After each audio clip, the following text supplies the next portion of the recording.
Marwadi university మంచి భవిష్యత్తు కోసం తెలుగు విద్యార్థులు ఇష్టపడే యూనివర్సిటీ. కాల్ 9059052378 9059052379.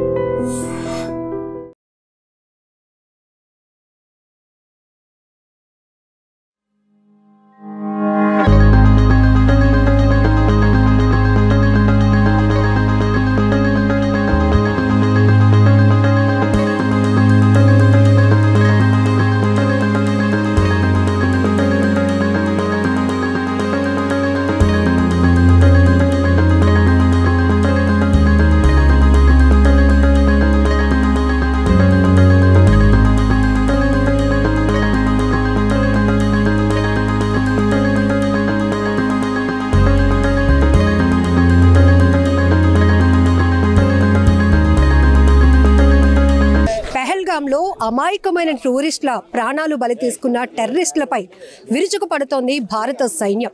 అదే స్థాయిలో ప్రతీకార చర్య ఉంటుందని ప్రధాని మోదీ ఇచ్చినటువంటి స్టేట్మెంట్ తర్వాత ఇప్పుడు భారత్ పాక్ల మధ్య యుద్ధ వాతావరణం నెలకొంది. ఈ నేపథ్యంలోనే భారత్లో కీలకమైన ప్రాంతాల్లో ఎప్పుడైనా దాడులు జరిగే అవకాశం ఉంది కాబట్టి కేంద్ర హోంశాఖ నుంచి ఒక డైరెక్షన్స్ కూడా ఇవ్వడం జరిగింది. రాష్ట్రంలో ప్రముఖ ప్రాంతాల్లో మాక్ డ్రిల్ నిర్వహించాలి, భద్రతా సన్నద్ధతపై ప్రజలకు అవేర్నెస్ కల్పించాలి, అలాంటి రెస్క్యూ ఆపరేషన్స్ లో ఎలాంటి సేవలు అందిస్తారు అనేది ఎన్డీఆర్ఎఫ్ బృందాలు పర్టికులర్గా ఈ మాక్ డ్రిల్లో వాళ్ళ ఎక్విప్మెంట్స్ కూడా ఎగ్జిబిట్ చేస్తూ దేన్ని ఎలా ఉపయోగిస్తారు, ప్రజలు ఉగ్రదాడుల నేపథ్యంలో ఎలా అప్రమత్తంగా ఉండాలి, వాళ్ళను వాళ్ళు ఎలా సంరక్షించుకోవాలి అనే దానిపై కూడా ఈ మాక్ డ్రిల్ ద్వారా పెద్ద ఎత్తున అవేర్నెస్ అయితే కల్పించడం జరుగుతోంది. మనతో పాటు ఎన్డీఆర్ఎఫ్ నుండి కమాండర్ ఈశ్వర్ సార్తో పాటు మిగతా బృందం అంతా కూడా ఉన్నారు. ఒకసారి మాట్లాడదాం సార్. జనరల్గా 1971 తర్వాత ఒక సైరన్ అనేది మోగితే ఎంత పరిస్థితులు ఉంటాయో కూడా ఒకసారి చెప్తూ ప్రజలకి ముందస్తుగా ప్రిపేర్ చేయటం. సో ఏం చెప్తారు, ఈ మాక్ డ్రిల్ ద్వారా ఏం తెలుసుకోవచ్చు అంటారు?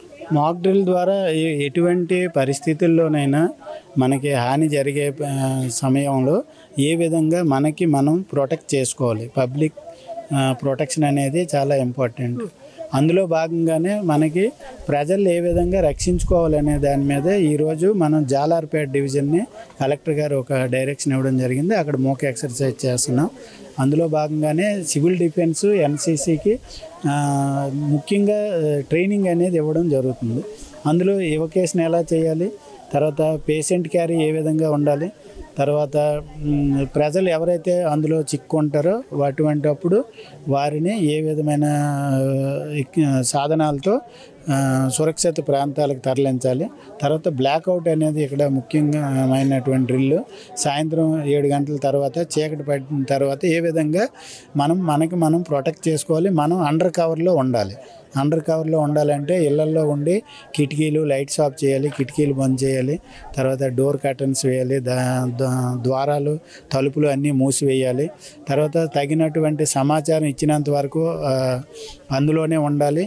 ఏదైనా అవసరమైనప్పుడు వారికి సురక్షితంగా రెస్క్యూ చేయడానికి మనం ఈ మిగతా ఈ సివిల్ డిఫెన్స్ కానీ ఎన్సీసీ, ఎన్డీఆర్ఎఫ్, ఎస్డీఆర్ఎఫ్, తర్వాత ఫైర్ సిబ్బంది వీళ్ళందరూ కూడా డిజాస్టర్ రిస్క్ రిడక్షన్లో మనం వర్క్ చేయడం జరుగుతుంది.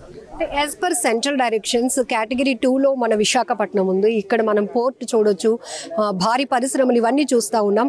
అయితే ఇలా ముఖ్యమైనటువంటి పట్టణాల్లో ఏదైతే అడ్మినిస్ట్రేటివ్ సిటీస్లో దాడులు జరగటానికి కాస్త అవకాశం ఉందని నిఘా వర్గాలు ఇస్తున్నటువంటి సమాచారం కావచ్చు, రిపోర్ట్ బేస్ చేసుకొని వైజాగ్ని పూర్తిగా అలర్ట్ చేస్తున్నారు. మొత్తం ఫోర్స్ దీన్ని కవర్ చేస్తోంది.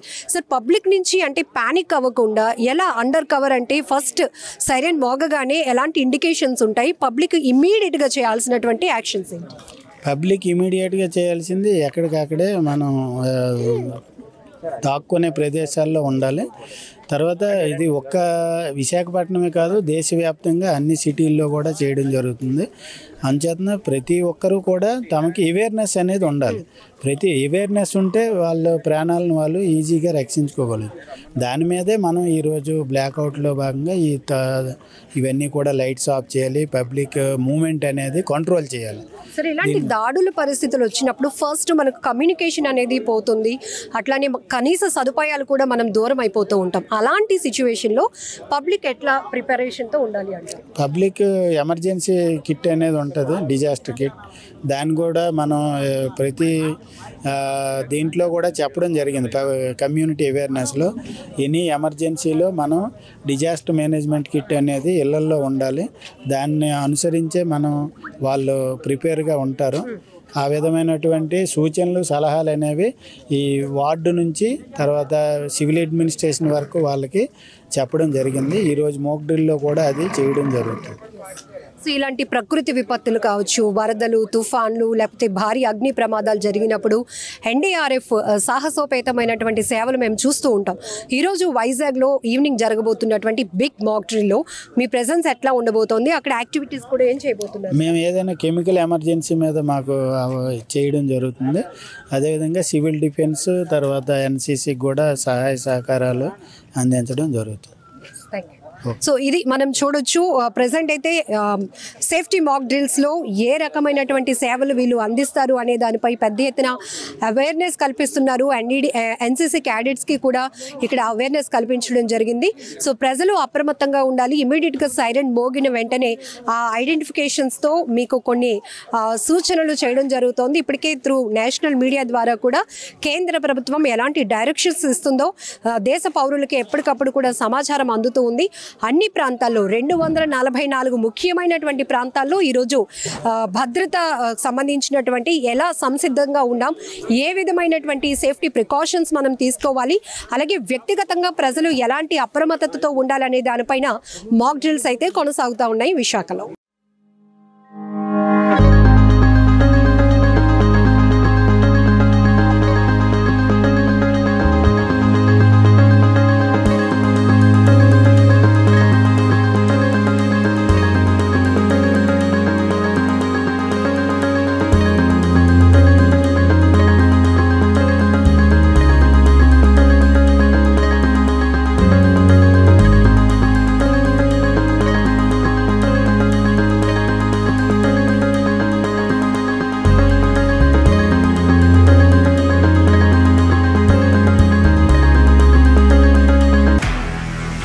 నిజంగా ప్రస్తుతం ఉన్నటువంటి సమాజం దేనికి ప్రయారిటీ ఇస్తుంది? ఆర్థిక సంబంధాల చుట్టూ మాత్రమే తిరుగుతోంది. మళ్ళీ ఎన్నికలంగానే చాలా విరక్తి కలుగుతాను.